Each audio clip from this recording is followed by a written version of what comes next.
মুসনাদ আহমদের হাদিস।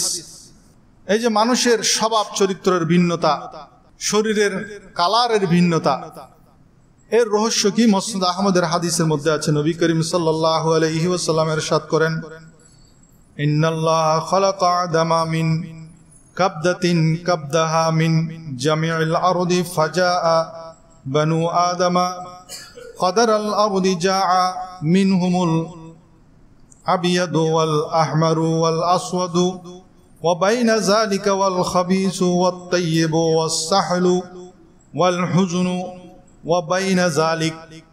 অর্থাৎ আল্লাহ তাআলা হযরত আদম আলাইহিস সালাতু ওয়াস সালামকে সমগ্র পৃথিবীর বিভিন্ন মাটি দিয়ে সৃষ্টি করেছেন। সেজন্য মাটির ভিন্নতার কারণে, মাটির গুণাবলীর ভিন্নতার কারণে, মাটির কালারের ভিন্নতার কারণে কোনো মানুষ কঠোর হয়, কোনো মানুষ শান্ত স্বভাবের হয়, কোনো মানুষ মধ্যমপন্থী হয়, কোনো মানুষ শুভ্র হয়, সাদা কালারের হয়, কোনো মানুষ লাল বর্ণের হয়, কোনো মানুষ কালো বর্ণের হয়, কোনো মানুষ মন্দ স্বভাবের হয়, কোনো মানুষ খারাপ ভালো স্বভাবের হয়, আবার কোনো মানুষ ভালো মন্দ উভয় স্বভাবের হয়।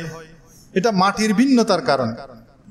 মাটি যে সংগ্রহ করেছেন বিভিন্ন জায়গা থেকে, মাটির ভিন্ন ভিন্ন কালারের কারণে, প্রকৃতির কারণে, গুণাবলীর কারণে মানুষের মধ্যেও ভিন্নতা সৃষ্টি হয়েছে।